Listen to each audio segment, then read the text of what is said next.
Alright, part 3 of my impossibly long review of Empress Theresa. Okay, there's not much at the beginning here, so quick recap of what's happened in the book so far. Theresa was an ordinary girl, and then she got magic powers, and then the government tried to kill her, and then the wind stopped, and now she's trying to bring it back. Okay, that is pretty much everything that's happened in the plot so far. Also, she got married at one point. Chapter 9. Theresa gets into a routine of day-to-day testing Hal, trying to find out how to make him respond to her demands. And I'm gonna be perfectly honest, these are sections where Norman gets so specific with what he's talking about that I actually can't follow it. Like, it becomes a chore to try to understand what he's writing about. And to give you an idea, this is one of the tests that she does. The third thing I did was stand up and drop a coin on the floor besides the can while keeping my eyes on the can's opening. If Hal got the idea, he would move the coin into the can. I was not throwing the coin, I was dropping it. If Hal guided the coin to the can, it was a new reflex using elements of an old one. I could then try changing it by dropping the coin with my eyes shut. Hal's response to this would be a radical jump of some sort. It'd be on the way to changing one of his reflexes step by step. So this goes back to the last argument about Theresa really needing a committee to help her out with this, because her tests are bizarre and they make no sense. And if she had people to bounce ideas off of, maybe she could come up with a solution faster. It actually takes her months to come up with something, and oh boy, I am really looking forward to telling you how stupid that was. Now, while on one end this is good story building because it shows Theresa struggling on something, the problem is there's no clear guideline for where she's going. Take a basic Rocky montage where he needs to prep for a fight, so he goes to the gym every day, he trains, he does a lot of running, practices punches, and all that. It makes much more sense because the methods he's using are clear, the goal is clear, the motivation is clear. We understand what's going on with very little setup.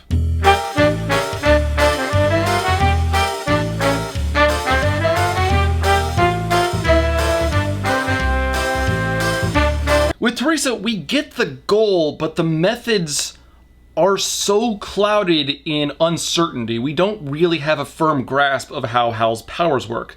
He evolves to help random things with random tasks.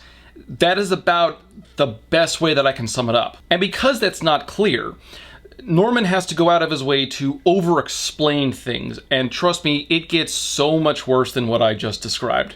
Oh, I forgot, apparently all the ideas, the tests that she's doing were all things that came from the Mission Impossible files that Theresa wrote when she was in college. And none of them really work. Like, she builds off of them, but right now the mystery of what do the files mean? What's all the coding for? Make no sense. There's no reason for them to have ever been coded outside of some paranoid worry that the government was spying on her, which they were. I don't understand the motivation there, but okay.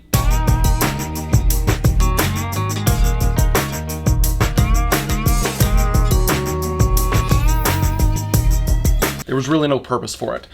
I'm sure you're shocked to hear this. We get a scene of Steve wandering around Cambridge, and some random guy who looks like a college professor apparently approaches him and asks why doesn't Theresa appear on television, ignoring all the times that she has. He answered, people wouldn't like her, she's too perfect. Ironically, that's exactly why people don't like Theresa as a protagonist. She is too perfect. She doesn't have flaws, so people can't relate to her. Because they can't relate or find any common ground, there's nothing that we can really do to understand her. A two-dimensional character generally refers to a character who's defined in a very specific way and has minimal depth. Like, I don't know why, but Bob the Builder comes to mind. A three-dimensional character has a lot more depth, a lot more nuance, a lot more reasons for being the way that they are. Theresa has not even reached either one of these points. She's not even good enough to really call a two-dimensional character, because how can you define Theresa? She has alien powers, and she's a good Catholic girl. Those aren't really personality traits. The closest you get is she wants to be a math teacher, and she doesn't really go beyond that. Well, okay, she goes a little bit beyond that, but in a direction that Norman clearly did not intend, but we'll get to that later. In another way you could play the Empress Theresa drinking game, this entire section is worthless because not only does Steve just explain Theresa such a super good girl, we get a scene of Father Donati saying Theresa's a super good girl. We know Theresa. Believe in her also. The lesson is anybody can be as fine a person as Theresa if only they'll try. Someone who wants to God, man, hire an editor. Someone who wants to do God's will has an invincible ally. Theresa can't be defeated. If you just took out all the sections of people praising Theresa ad nauseum, you'd lose like 150 whole pages of text. Also, I thought Theresa was uniquely good, but apparently anybody can be as fine a person as Theresa if they try. I'm sorry, if only they'll try. Hello, you. It is not time for food. I'm gonna get more cat fur all over my shirt now. Let's hear atheists explain a miracle like Theresa. An alien barfed on her stomach and now she has poorly defined superpowers. At no point are gods or religion necessary to come to that answer. Checkmate, dumbass! She knows there is evil in the world. It doesn't affect her. Okay, so I understand what Norman's going for with this line. The problem is you need to think about how your lines can be interpreted sometimes. Sometimes it's unavoidable. Something just sounds a little sexual even though you don't really intend it to. This line, for example, you could just be a little more specific and actually use certain examples. All of a sudden, Theresa becomes a callous monster. Theresa knows that there are murders, rapes, kidnappings, robberies, poverty, starvation, and Amy Schumer stand-up specials. It does not affect her. And then the president chimes in for some reason. And then we get another unnecessary scene where, by the way, Theresa's still getting mail and thousands and thousands and thousands in every denomination, as well as a life-size poster of her. Apparently it's a picture of when she was in her green dress before she was interviewed by the Prime Minister, which was apparently taken paparazzi style, and some poster company is making them now. A poster company sent it. They're gonna put it on sale next week. I'll bet it's a hit.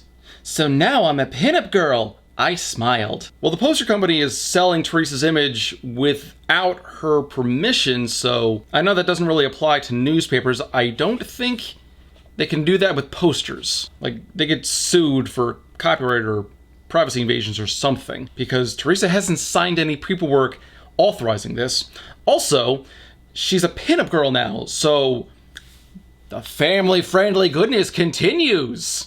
Take a shot every time Theresa gets sexualized. Well, we get confirmation that it's been about 3 weeks since Theresa has been at the Parker estate, and apparently it's not sitting well with her. On one of our walks around the property, I said, "Do you know how long I've been here?" 3 weeks, isn't it? That's 20 days in this place. Want to go for a ride, little girl? So, you're Judy's little... Oh, shit. How old are you? I have to get out of here for a few days. All right, we'll go somewhere. Where do you want to go? Paris. I'm sorry, is the world doomed or not? This is the kind of thing that schlock action movies even get right. Oh my god, the world's going to die, so we need to do everything to save it. Excuse me, Dr. Brazelton, when do you think the ship will be operational?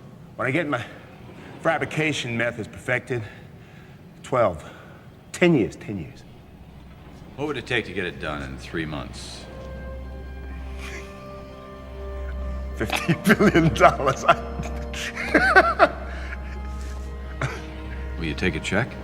I've said this before in the Mystery Review, but if the protagonist does not take the situation seriously, there's no reason for the reader to take it seriously. There's no reason for the reader to get emotionally invested in what's going on. So when she finally does fix the problem, it's not this last second save. There's a reason why when the protagonist in the movie has to stop the bomb, he manages it when the timer has like 2 seconds left. It's to build up suspense. It's to make it more tense for the audience. Oh my god, are they going to stop it or not? I mean, it's a cliche that's been done to death, but that's still better than what we're getting here. It's a cliche, damn it! And a good goddamn one at that! Now, those of you who have ever read a book before might think that this excursion to Paris might be a gateway to some revelation. They go to Paris and Theresa realizes, like maybe while at the top of the Eiffel Tower, oh, if I do this, the wind will start back up, or something like that. Good effort. I applaud your intuition, because in any better book, that would be how things went. But no. No, those of you who have been paying attention to these reviews so far will understand that this entire thing is just a reason to shit on France. The ultimate thing that Theresa gets at is that France is snobby and old-fashioned, and no one really likes it. And so she spends like 2 pages, 3 pages, going around just finding things to nitpick and make fun of. Oh, the streets actually weren't so crowded that you were bumping shoulders with randos on the street. Oh, the Louvre wasn't that big a deal. A museum map showed the way to the Mona Lisa. We'd expected a large painting, but it was only 30 inches tall. Furthermore, it was in a recess in the wall covered over by a light-absorbing darkened glass to protect it from flash cameras.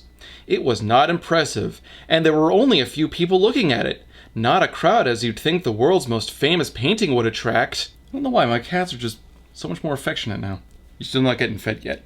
And then she does the same thing with the Notre-Dame Cathedral. It was smaller than we expected. It was basically a pile of stone erected around 1200, and the huge pillars holding up the roof didn't leave much room for the people. There were no pews. Everybody had to stand. The artwork was pre-Renaissance and rather unspectacular after our visit to the Louvre. It was disappointing. Okay, the way that she's behaving, I absolutely picture her and Steve dressed in those obnoxious Hawaiian shirts that American tourists get stereotyped with. She sounds like such a horrible snob. Why do Americans visit Paris? I asked. I don't know. Hype, I guess. It was only a tired old city. American cities offered as much. Alright, look, I love my country, I consider myself a patriot, but no they fucking don't! There are a lot of great things about a lot of American cities and a lot of history you can find there, but you can find so much more in European countries. Those cities have been around for much longer than American cities, and there are a lot more things for anyone, and I'm coming off as a history buff here. I like history, so that's where this is stemming from. But to go and claim that American cities offered as much as Paris or London or Florence or Venice or any number of cities like that is preposterously idiotic. It is incredibly infantile in its thought process.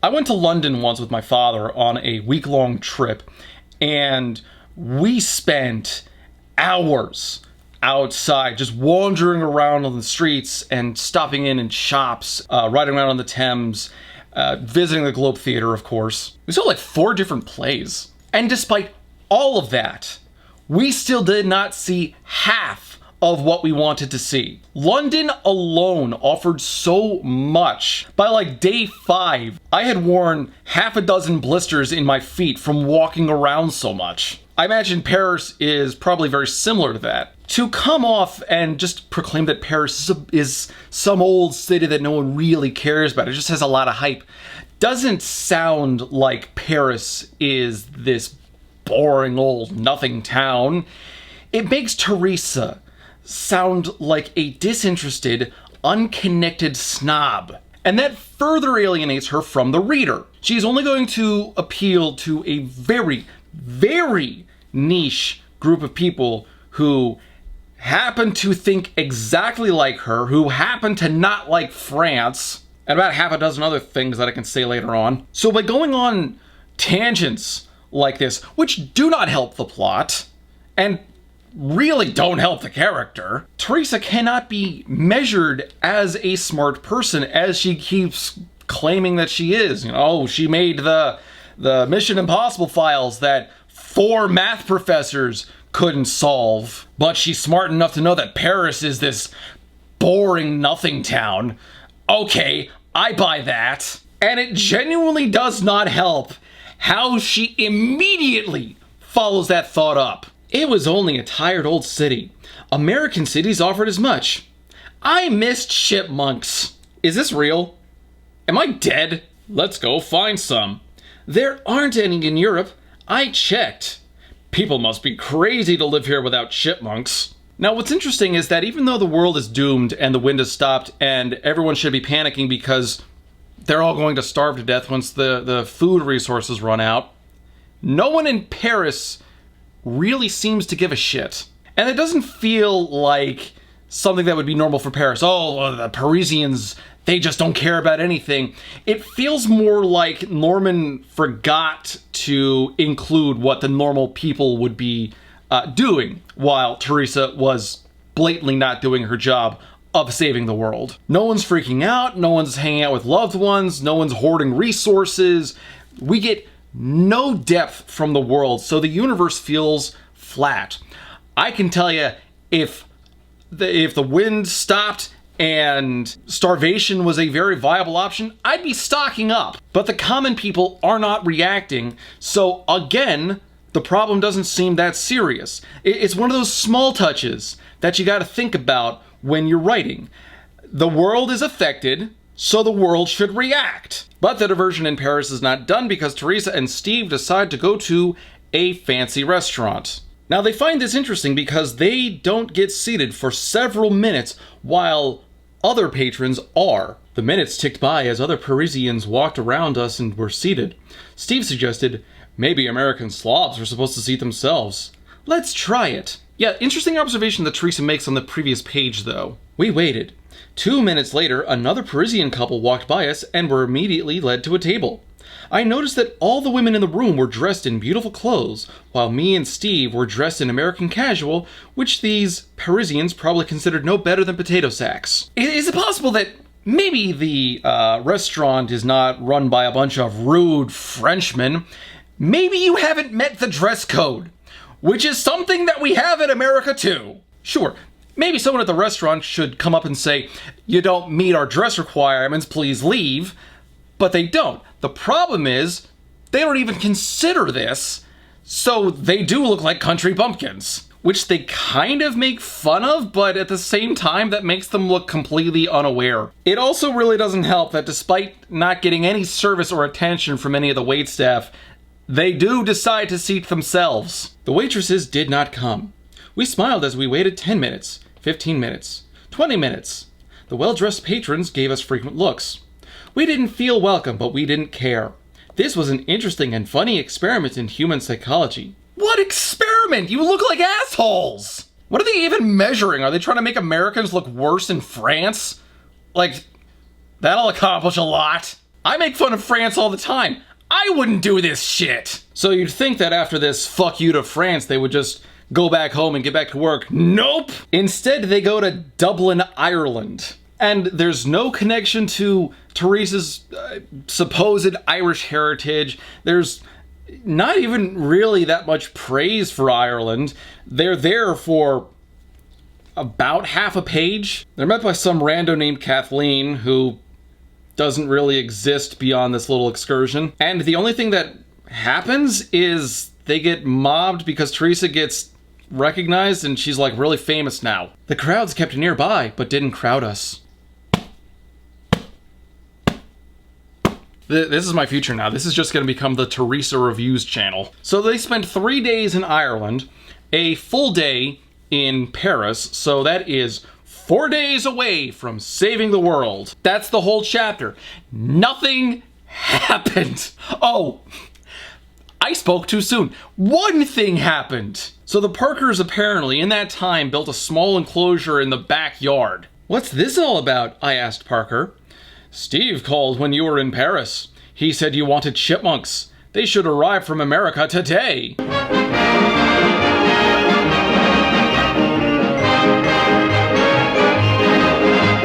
The only thing, the only development in the entire chapter. And that's the end, by the way. The only thing that happened is Theresa gets a small greenhouse with a bunch of chipmunks inside of it. That's literally the only advancement. Most of this book is either praising Theresa or deriding Norman's personal vendettas. Chapter 10. This was definitely the most boring and frustrating thing I had ever done. This book in a nutshell. New Theresa drinking game. Take a shot every time I use that joke. Theresa goes back to experimenting with Hal, and nothing really happens until all of a sudden he screws with her eyesight again. And I'm going to save you about a full page of description and just sum it up with, he gave Theresa remote viewing, but only in black and white. So Theresa can kind of like shift her vision like a mobile camera and go anywhere in the world and see whatever she needs to, but only in black and white. I don't get it either. This might be an attempt at giving Theresa a FLIR camera as an option, sort of. FLIR stands for forward-looking infrared, and it's what the military uses. Think Call of Duty missions. Because I can't think of any reason why she'd only be seeing black and white. She describes black blobs showing up in her vision and vague shapes. Uses that term a few times. Now this one she does use eventually later on, and she uses it for evil. Theresa does continue with the experiments, and she eventually teaches Hal how to do something, but the way that Norman describes it is so confusing and so unclear that my brain just turned itself off for self-preservation reasons, and I don't understand what this is. Bear with me. I moved back in the bedroom and set up the table with the two glasses. I put a coin next to a glass and slid it towards the other glass while at the same time throwing a coin at the can with my eyes open. Then I repeated the procedure, except that I let go of the coin at the glass while I threw a coin with my eyes shut. One coin went in the can and the other one slid from one glass to the other. Hal moved it. Finally, I forgot about throwing a coin at the can and placed a coin next to the glass and let go. It slid to the other glass. I looked at Steve triumphantly. Did it. Get it! I just read this out loud, and I still don't know what I just read. This is a good example of careful word choice. You don't want to use the same descriptor or noun too many times in a paragraph. Sometimes it's unavoidable, but most of the time you can get away with substituting a certain word. In the middle of a sword fight, for example, a sword can become a blade or a weapon or an arm. You can use a specific term like the broadsword or hand and a half sword or bastard sword or something like that. You've got options. The word coin in what I just read bounced around so many times that was all that I was focusing on.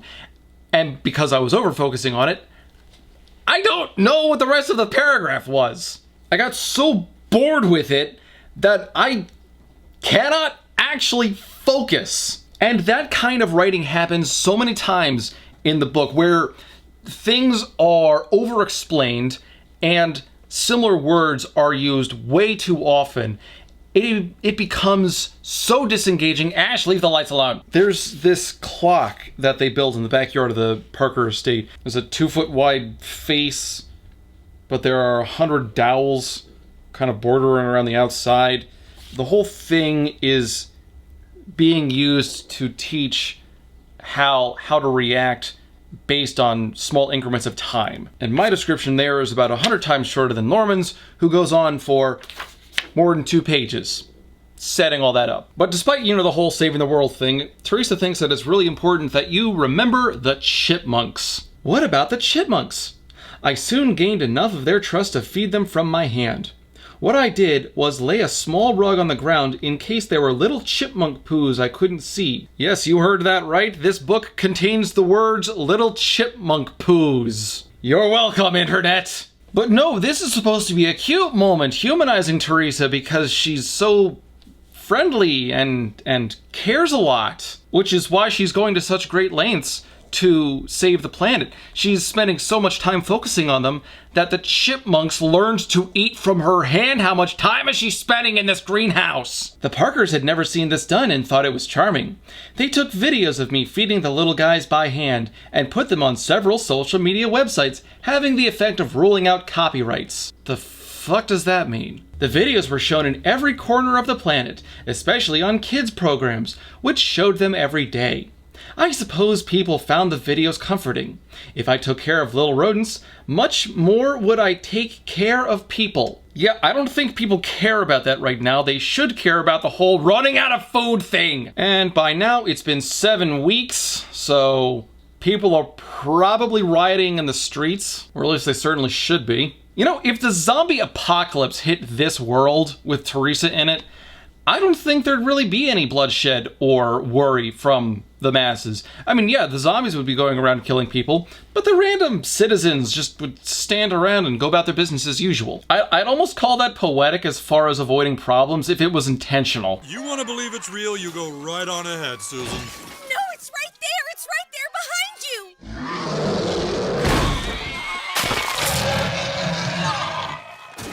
Okay, Man-Bear Pig is real. What are we gonna do about it now, huh? Chapter 11. And this one starts off with a bang. Theresa tries to relate what experimenting with Hal's like. It's so bad. As I explained it to Steve, I was trying to shoot an arrow without the bow. An archer aims the bow, not the arrow. The bow's rigid structure and the tension of the string determine where the arrow will go. I had to arrange for the arrow's movement by listing out all the parameters involved in 3 dimensions, in magnitude and in time. If you're going to try to do any kind of a comparison, it really helps if, not only if you make sense, but if you don't over-explain it, if you've got to go into that much detail without it actually being like innate to the subject matter, you're kind of wasting your time. Star Trek gets away with that a lot. It's like, oh, we've got to fix the hydroclubo funky matrix.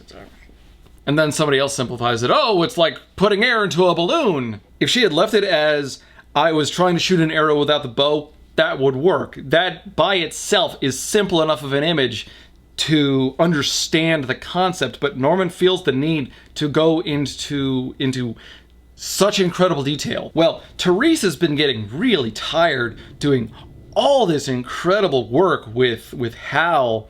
She worked all morning, and the stress was starting to get to her. If I don't get out of here, I'll lose my mind.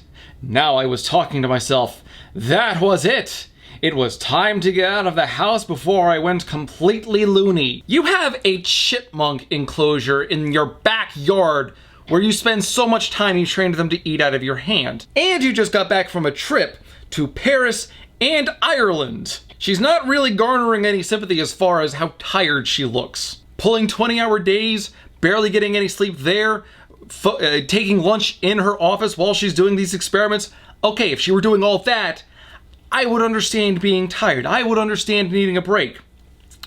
Theresa has explicitly stated that her routine puts in only a dedicated 6 hours of work, and that's with multiple breaks put in between. She's just lazy. Theresa decides to walk to a nearby village where the army follows her with large Humvees, but they do not intercept her or force her to go back to work, like they probably should. The British Army was taking no chances with the world's most important citizen. Very humble, very good. No one dislikes Theresa. There's this picnic scene where Theresa's the guest of honor, and again, this is like what I said when she was visiting Paris. No one's panicking over the whole we're going to starve to death thing. It's been about 2 months since the wind stopped, and food stores, yeah, they've got like, whatever it was, another few months of food left. And yet these people are throwing a picnic. People are sitting around having fun. There's no sense of urgency or danger.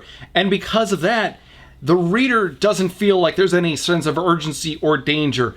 Just restarting the wind and saving the planet from starvation is just...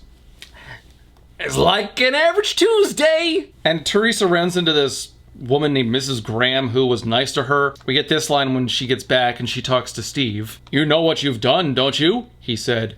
"You made that Mrs. Graham a national hero." The ego and the yes men that Theresa is constantly surrounded by could make for an interesting story if that was the central conflict. Like if she became so conceited that she couldn't see her own limitations or her own faults and she became the bad guy, that might actually make for a good character study. Instead, no, this all just goes to the whole Theresa is the most important, super awesome good girl ever bullshit. I cannot stand this character. You know, there was some good advice that I picked up a while back when constructing the plot of your story. And that is, take a random moment in the book, if like, say you're stuck at a scene, and ask yourself, what is the worst thing that could happen here? And then make that happen. It makes for a very interesting experience because it constantly keeps the reader on their toes.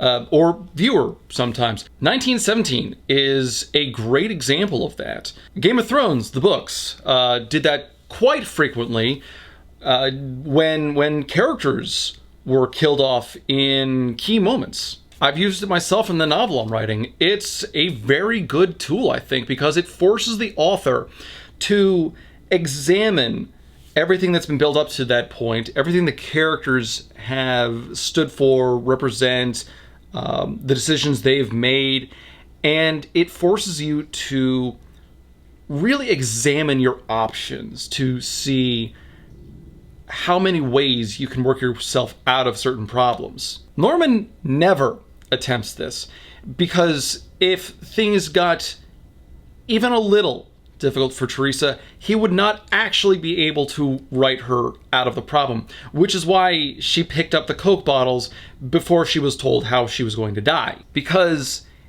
that setup had to be artificial. There's no getting Theresa out of trouble if she is put in real, actual danger. And because of that, the story is not engaging. Now, if this were meant for children, where Theresa's some stand-in for, how kids should behave, always do the good things, always follow God's word, or something like that. Okay, there's something to be said there as far as projecting a lesson, but that's not what Theresa's doing. That's not the audience being aimed at, and because of that, the story is unengaging, and oh my god, I am bored! There's a line, page 188, where Theresa confirms that there was a feeling of calm in the world, thus confirming there's no reason to care about anything in the story. We get a rant about how God is good. God is in control became the universal mantra. I couldn't agree more. Maybe God answered the prayer I made after the Sunday night meeting with Blair asking God to help me get through this. We'd soon learn how much help he gave me. There is another anti-atheist rant. Of course, atheists said nobody was in charge. They were materialists. There was nothing supernatural. Yeah, well, if their thoughts were nothing more than the chance interactions of atoms going back to the Big Bang, then their own thoughts couldn't be trusted. They couldn't believe their own opinions. One of my PC teachers told me that. Oh, and you guys remember how brilliant Theresa is. Well, she comes up with this super masterful code that no one can break. You see, she finally creates the control board for how. I can't really set it up very well. It's a piece of plywood but there are all sorts of symbols on it with pieces of wire twisted into shapes and codes, and they're all made up of, I'll just read this. The code was triplets made of 3 characters, AB2, AB3, AB4, CAA, DBB, and so on. Only I knew the code. It couldn't be broken at all by the intelligence agencies in the world because they represented actions and locations, not words. She also goes on to say that there was no way the code could be broken because much of the stuff was junk and position meant nothing as it did in other code systems. Okay, this is another one of those compounded stupid moments. Norman is trying to set up this masterful code system when operating Hal. We never really get a reason why. I'm assuming it's because Theresa doesn't want Hal to fall into the wrong hands who can use him against anybody. Okay, fine, that's justifiable. But why she's trying to fool international intel agencies is beyond me. What's concerning is that she's also using this device to train Hal. So wouldn't putting a bunch of junk data risk confusing him as well and send him the wrong message? Also, this whole point was such a needless tangent. It's like Norman was so proud of his unbreakable code, so he decided to elaborate about how great it was, even though there was never a need for it. Again, this tangent does not really serve the story. The best that this could really go for is, like I said, setting up Hal so he can't be overtaken by somebody else. But the code's not even that clever because it's just a basic substitution cipher. Perhaps the most rudimentary example of a substitution cipher is when you replace letters with numbers. So 1 means A, 2 means B, 3 means C. You get it. All Theresa has done is use locations and actions instead of writing words. Even with the junk data in there, it would not be that difficult to break through to determine what does anything, because apparently certain codes aren't going to have any effect. If Hal's not going to react to them at all, then that chunk of data is probably junk. So very easily written out. Just move a piece to the location that it works like a chessboard. I can't explain it better than that, but you move a piece to one of these little code locations, and if nothing happens, oh, that must be junk code. We can write that one out immediately. Substitution ciphers are among the most basic types of codes out there. They are so simple that they are included in puzzle books for children. I did a few myself when I was a lad. The Al Bhed language from Final Fantasy X was constructed using a basic substitution cipher. Actually, I'll argue that that one is more complicated than the one Theresa came up with because it still creates a basic understandable language, both in English and in Al Bhed. All they had to do is make sure they got the vowels switched with other vowels and they're set. Here's a note for the scientists. Theresa's discussing some of her discoveries with Hal, and we get this line. It was analogous to pulling a string rather than pushing. I got the idea when Steve mentioned that gravity doesn't pull things down. Rather, it pushed things down from above. Gravitational pull is no longer a thing. The reason that really doesn't work is not just because that's not how gravity works.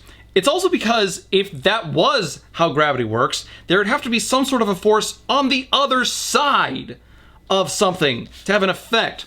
It's not that the book is being pulled down towards Earth, it's that there's some weird nebulous force actively acting against it from the other side, and the planet just happens to get in the way. Oh my god. So yes, Theresa's explanation here is Not scientifically possible! Unfortunately, that's the only time I'm going to use that clip. Otherwise, the rest of the review is going to look like this.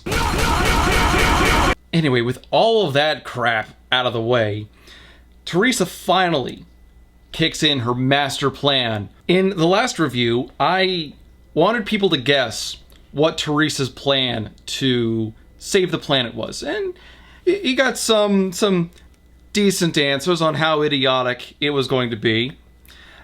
None of them were right, unfortunately, and the solution is, in fact, dumber than what anyone suggested. But here's a hint. Fishing boats off the Gloucester coast were startled to see a 10-foot wide column of water rising from the ocean. This water column was rising 200 miles an hour. Word spread quickly, and people on land with good eyesight could see the column rising from 30 miles away. And then it reached a height of 10 miles, and water started misting off the top like the world's biggest water fountain. Obviously, this is something of a danger to some boats in the area if they run into the column. So the Coast Guard positioned small boats around the column to keep thrill seekers away. Now, this is one of the times where I actually did the math because Norman didn't. The fact that Norman stayed away from the numbers, I found interesting. because he gives you a bare idea of what's going on, enough that you can still do the equations yourself, but not to the point where you realize how absurd this is.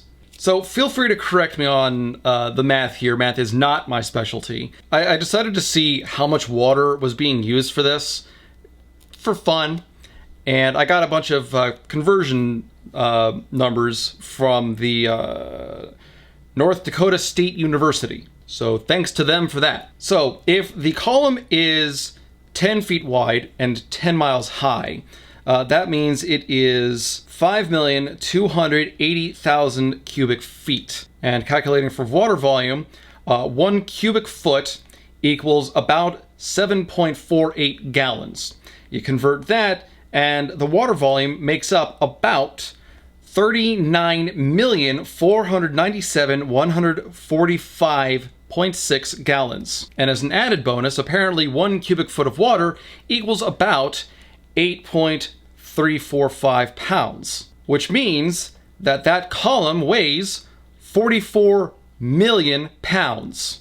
Those are some good, fun, worthless numbers for you to get an idea of the scale of this. According to these numbers, assuming I did my math right, the water spout is taking up the volume of about 60 Olympic swimming pools. That's not as bad as it gets. Also, I'm not sure if you'd really be able to see a water spout from 30 miles away if it was only 10 feet wide. I mean, with a telescope, sure, but with the naked eye, I don't know. I won't say it's definitely wrong, but I do question it. Theresa then does the same thing in the Pacific with 6 water columns, which rose up to 150 miles. The media brought in scientific consultants who said I was using more energy every few hours than the human race had since Adam and Eve. I dare you to find me any scientist who would use that as a qualifier. Look what's happening, said a scientist. The weight of 5 million Boeing 747s moving straight up 200 miles an hour. The power requirement is almost beyond calculation. Yeah, I'd give the guys over at Death Battle like 3 minutes to figure that one out. Now, we do get some reactions from some people around the world, and when I say people, I mean the president and the prime minister, because nobody else matters. President Veronica Stinson was reported as saying, "My God. My God. How do we deal with a person like that?" The Secretary of State told her, "You don't say a word and hope she doesn't notice you." Good job, Theresa. You're inspiring fear among world leaders. How much longer until they try to kill you again? And of course, Peter Blair fanboys as usual. He gleefully told reporters, "We all work for Empress Theresa now. The new Jupiter throws thunderbolts." I don't know what that means. Is he just handing his country over to a dictator? Because Theresa could probably flatten all of them at this point. And someone points out that if the water columns were to suddenly collapse, all of the downpouring water would create tsunamis, which, depending upon where they were really set, could destroy some coastal towns. And Steve's like, "Oh, a bunch of worry words here, worrying over nothing." And then North Korea happens. You see, that's the one good thing about setting up this review, because it's like, what stupid thing will happen now? It's easier for me to set up cliffhangers than it was for Norman, I think. Chapter 12. We are making some great progress today. So, North Korea happens, and Theresa had those 6 columns in the Pacific. Well, North Korea decided to launch a missile at it because fuck those guys, they're crazy. And I'm rather confused by the whole thing because the president calls Theresa and we get this line. "The North Koreans launched a missile at your water columns. We must assume it's nuclear. What will happen if it hits Hal?" What will happen if it hits Hal? But I thought Hal was a part of Theresa. Isn't he the syrup to her pancake? That sounded a lot dirtier than I wanted. But the way that this is described, it sounds like Hal is in the columns or something. It's like it's not an extension of his power, or it's not his power being used. It's like Hal is actually in the columns, so that's where the danger is. Not necessarily the whole, oh, if it collapses, the water will create a tsunami. And now Theresa has to decide what to do. Does she continue with the experiment, or does she risk this missile, which is still on the way, by the way, Allow the missile to hit these columns. A tough decision, Theresa. And it was, and the president was leaving it up to me. She left it up to me, Arthur. She leaves you room to think, madam. A dangerous pastime? I know. And Steve has gone off to talk to the UN about nothing of consequence. So that just leaves Theresa with her only confidant in the world, Arthur the butler. Of all the times for this to happen, I wailed. Steve's not here. Arthur said, They did that to unnerve you, madam. Ha! He pulled his shoulders back in the British manner and gave me a wide, confident smile. It worked. I calmed down and let my mind clear itself. Apparently the British have such good shoulders that they can just instantly calm down anybody. So the big solution is to stop the water for a few seconds and then start it again, because the re-rising fountain will disrupt the falling water enough that I guess it doesn't make a huge mess. There's concern that there's going to be a tsunami that would hit Hawaii, but apparently no tsunami formed, so anticlimax. But that still leaves Theresa with a problem. What if she tries raising more water spouts and someone tries attacking it again? I mean, should we just go after North Korea and take them out? The explanation here for North Korea's action, it tries to justify it, but it doesn't work. Shocking, I know. The Prime Minister explained North Korea's insane action. From the viewpoint of the North Koreans, their action made perfect sense. Destroying HAL and causing a tsunami of all the Pacific coasts would severely damage the economies of its enemies, South Korea, Japan, and the United States. North Korea's a coastal nation too. They'd get pretty badly damaged. We don't know precisely where the fountains were formed. They're just in the Pacific somewhere. Depending upon where they were, though, the tsunami wouldn't even reach the Koreas. So I don't know what he's going on about. It can be predicted that the United States would not destroy the North Korean people, it being a humanitarian nation. The United States might wash its hands of foreign involvements and abandon its longtime defense of South Korea. The North would then be in a position to conquer the South. Bitch, do you not know how crazy the United fucking States is? We are so bloodthirsty that we don't just declare war on other countries, we declare war on fucking concepts. War on poverty, anybody? Not only would we not withdraw from South Korea, we would bomb North Korea into the world's bumpiest parking lot, use the ashes to build sandcastles, and then meme on them for weeks.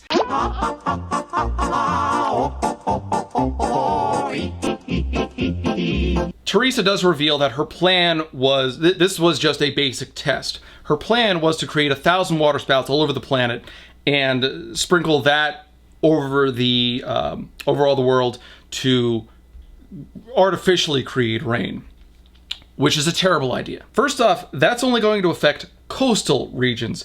Even if she's able to launch the water out at any real speed, the most that she ever actually announces is 200 miles an hour. I'm not sure what the upper limits on that would be or how fast she could shoot water out, but after a certain distance, it's just not going to be possible for water to actually hit land. So sorry, 80% of Russia, you're screwed. Not to mention this is a terrible idea because it's not fresh water in the oceans that she was largely going to rely on for this. That's salt water. Salt's actually really bad for growing crops. When you salt earth, you make it impossible to grow plants. Just like, what was it? Hannibal leaving Carthage. They famously sprinkled salt over the ground, salting the earth to truly, fully destroy Carthage. Because the North Koreans cannot be permanently countered, Theresa has to come up with a backup plan. Now, as far as destroying HAL if they nuke another column, don't worry about it. It just won't come up. Like, they set that as such a crucial plot point, and now it's too inconvenient to really use, so Norman drops it entirely. But the tsunamis are a concern, so Theresa decides to fuck with the North Pole. Steve found the butler. Arthur, call the Prime Minister and tell him to get everybody out of there. Anybody foolish enough to stay within 75 miles of the North Pole does so at his own risk. Theresa can't save their miserable necks. She is too busy to play nursemaid to fools. So, yeah, fuck you, Steve. There are scientists up there at the North Pole and the regions surrounding it, just doing their jobs, just trying to examine things. And you're not even going to reach out to them directly. It's just, hey, get out. And it's not like they even give them any time. They're given like 2 days. That is not enough time to pack up all of their gear, all of their findings, all of their research, transfer everything, back up all their data. That might not even be enough time to get all the people out. And this is not the first time. I'm just going to say this, and I'm probably going to repeat it later on, but Theresa honestly just does not care about other people in situations like this. There are numerous times where there's some big cataclysmic display she's putting on using her powers, and if you're caught up in the way, sucks to be you. Like, we got that image earlier of her playing with the chipmunks. Oh, well, if she likes the little rodents, she must love humanity. No, she genuinely doesn't. Like, if you are in the way, that's on you, buddy. It's not the irresponsible young girl with the god powers. But in order to stop any tsunamis from forming, if any of the columns fall, she just breaks up a bunch of plates and rock barriers, like really big ones, and she plans on creating water spouts in between all of these barriers. That way the rocks will just stop the water and the water will splash over the top of them. Okay, great. Except she created those barriers before she warned the scientists to get out. Not to mention, and I don't know what the actual range on this is, but like Inuit tribes living up there, how affected are they? Not to mention what this is going to do to Santa Claus. Christmas is ruined! Theresa hates Santa. So Theresa does her final test by creating 4 1,000-mile-high columns within the North Pole. And now we finally get to see what her stupid plan was. If you were taking bets on what the plan was before you saw this review, get ready to lose your money, because it's so dumb. Okay, chapter 13. I've actually made it to a 6th chapter in one of these reviews. That is sadly a record. This chapter actually starts out pretty weakly because it seems that Hal is not able to generate enough energy to create the water columns in the North Pole that Theresa needed. It is a short-lived moment of suspense of, oh my god, is all hope lost? Nope, Hal just needed a recharge by hanging out in the sun for a little bit. This requires a lot more force that Hal has ever used. He wasn't ready to do it yesterday. He had to go get more power. From where? Asked the PM. The sun. So this doesn't work because it's brought out of nowhere. There is no tension behind it because the problem is introduced and solved almost immediately. And the solution is too easy. All they had to do was wait a day. The reason you can't just present a problem and then solve it immediately is because you need to let the reader sweat it out a little bit. If you answer the problem as soon as it's introduced, it must not be a very bad problem. So when Norman writes like this, Hal not having enough power to create the water spouts has the same narrative tension as you misplacing a pen. Hal must have infinite power. You bet. No, he clearly does not. You just explained that I needed a recharge. That's not what infinite power means. So before you couldn't get enough energy to charge these water spouts, so Hal's like, More power! Give me more power! and now he is charged, so he's more like, these don't match up, Norman. But anyway, Hal does eventually create the water columns, and they shoot up to a height of 5,000 miles. Yes, really. The television banner soon read 5,012 miles. The ice in the columns was as hard as rock, and beyond the point at which Hal stopped providing support, the columns might stand up on their own for up to a mile.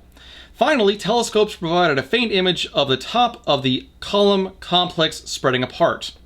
The ice columns could stand up to no more on their own and were breaking apart. So I forgot to mention this. It's not that there is a single water spout shooting 5,000 miles into the sky and into space. There are 56. Steve decides to call Prime Minister Blair and tell him what's going on. So that has a horrifying implication because that means Theresa made this entire plan on her own without any involvement with any world government. So these ice columns, they don't really make sense. I'll buy that Hal has the power to create them and then keep them supported as well as they are, but why are they falling apart at like the top mile? Why do we have chunks just breaking off and falling over to the sides and back down to Earth?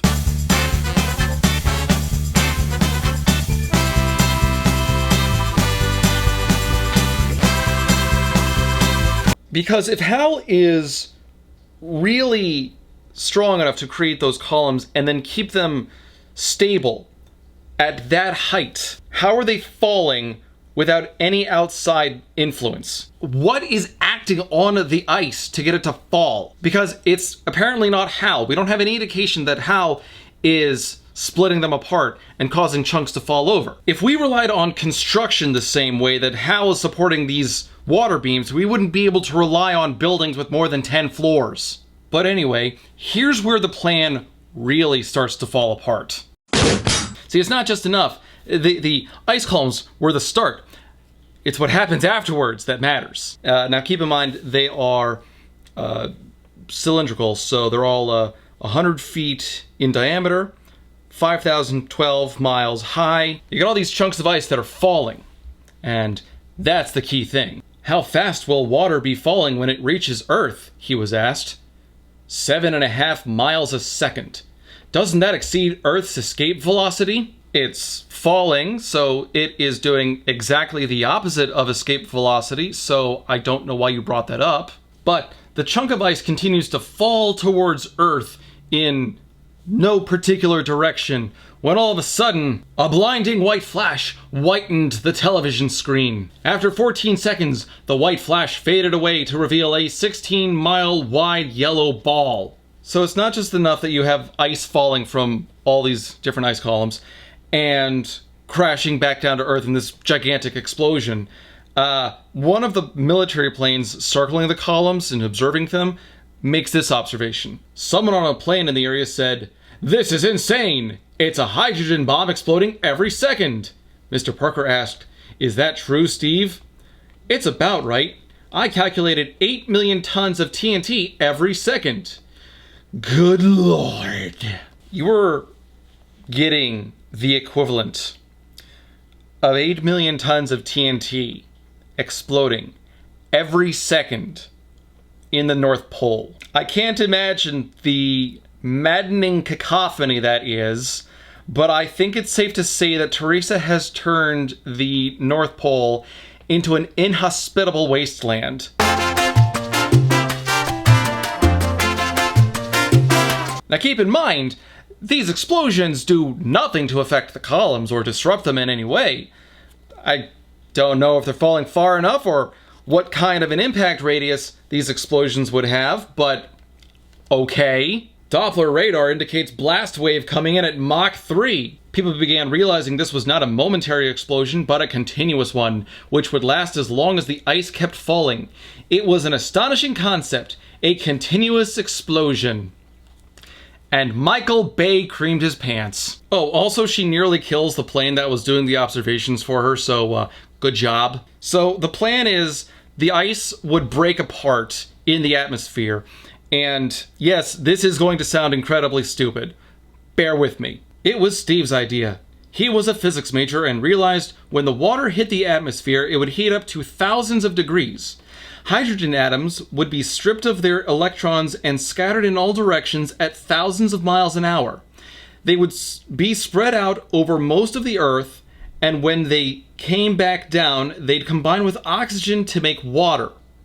The rainbow came from tiny crystals high up in the atmosphere. That's gonna fuck a lot of things up. I am not the most proficient when it comes to matters of physics or chemistry, but I think I'd be safe in calling bullshit there. The first tiny rain droplets were seen on windshields 5 hours after the North Pole columns first started exploding. It was a very slow and light rain. Very tiny drops were falling like a mist. But the important point was that it would be continuous, lasting as long as the water columns went up and down. The Weather Service said the rain would amount to 1/4 inch a day, which was nearly 100 inches a year. That was enough to grow any kind of crop. Multiple things are wrong with that. First off, Theresa's plan to bring rain back to the world wasn't to restore the pressure systems on the planet or to artificially restart the wind. It was to turn the North Pole into an explosive wasteland that no one could ever inhabit for risk of losing their eardrums. And all that really amounted was a continuous mist that fell all over the planet. Theresa's plan was to turn the Earth soggy. But that's not all, because not all ecosystems or crops work like that. Some crops, you've got a flood. Like rice grows in little pools of water. Other crops, other plants, you don't really want to touch that much. Cactuses or jade plants. She has fundamentally changed the mechanics of how the planet works, and as a result has created a devastating catastrophe for the planet's ecology. How many lives are going to be changed by this? How many plants, how many ecosystems are ruined because of this? I'm sure there are plenty of plants out there that would love 100 inches a year. I'm sure that there are plenty others that would die in that. Oh god, okay, I forgot about this part, but Theresa's not done. I hinted at one point that Theresa's idiotic use of her powers are what creates some of the problems for her to solve in the book. This is one of them. And I don't mean the sogifying the planet. I mean she goes and she takes an extra step that she really did not have to. The Prime Minister calls and he states that the Greenwich Observatory reports the Earth's poles are moving, to which Steve confirms is true. Yes, sir. Theresa is turning the Earth pole over pole. The Earth declines 23 degrees and 27 minutes from the plane of its orbit. This causes the seasons. Theresa wants to decrease the declination of to 5 degrees to give everybody summer weather all year long. The farmers can grow 3 crops a year. They can start planting now. Farmers don't just grow crops in the summer. Now, at first I thought she was just moving the magnetic poles somehow, but no, she's like actually shifting the planet from 23 degrees to 5 degrees. So the sunlight is going to hit Earth differently.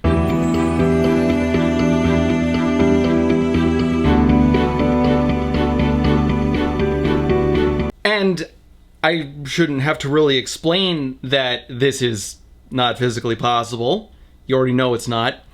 The real problem is even within the everything with Hal's powers, I can accept a great amount of what Hal has done so far, because suspension of disbelief. The problem is everything has fit neatly within a kind of weird, flexible subset of physics. This steps outside of that. Everything that Hal has done thus far had an explanation. He's just able to levitate things. He's just able to move things. He's just able to give aimbots. Okay, I'll buy that. The problem is, shifting the planet the way that Theresa is, she explains that she's like moving the rocks inside the planet and pushing them this way. But that doesn't work because that is an object's force acting upon itself. There's no outside force acting. This is all done internally, and that's not how that works. You need to crash something from the outside in order to actually move it that way. You know, that's why an object at rest tends to stay at rest. And her reasoning isn't just because she wants to help farmers, incompetent farmers, grow the same thing all year round. Seasonal crops are a thing, damn it. It's so stupid. This line. Mrs. Hartley is trying to eliminate winter? Yeah, she figures we don't need it. First off, fuck you, I like winter. Second, who elected you god of the planet? At this point, Theresa's imposing her own will on everybody else. You know, she made a promise not to misuse her power or to impose her will. Prime Minister Blair said that she wouldn't abuse her power or become a world dictator. Yeah, bullshit. We're not halfway through the book yet, and she's doing exactly that. Theresa is a tyrannical monster. Good lord, he said, looking at me. You'll be remembered for 1,000,000 years. After fucking up the planet as badly as she has, she probably will. Dad, why is the world such a horrible place? Well, son, it used to be good thousands of years ago until this one dipshit ruined it for the rest of us. And Steve tries to close the chapter out with a little joke about, well, now that they've solved the rain problem, what are they going to do? Pretty weird, huh? Smiled Steve. We'll probably become professional college students. We can't get jobs. I'm guessing that that's supposed to be in connection to their celebrity status, you know, with god-tier powers and all. But why can't they get jobs? Celebrities get jobs outside of what they're famous for all the time. Also, what's a professional college student? Also, you have a fuck ton of money mailed to you a lot. But money will not be a problem for Theresa for very long, as we will see in part 4. I'm cutting it off here because that is Theresa's stupid plan to fuck up the planet. Oh, but with her coming financial success come lawsuits, shadowy organizations trying to stop her, and Theresa imposing her tyrannical will on those she does not like. So come on back for part 4. Theresa is a monster.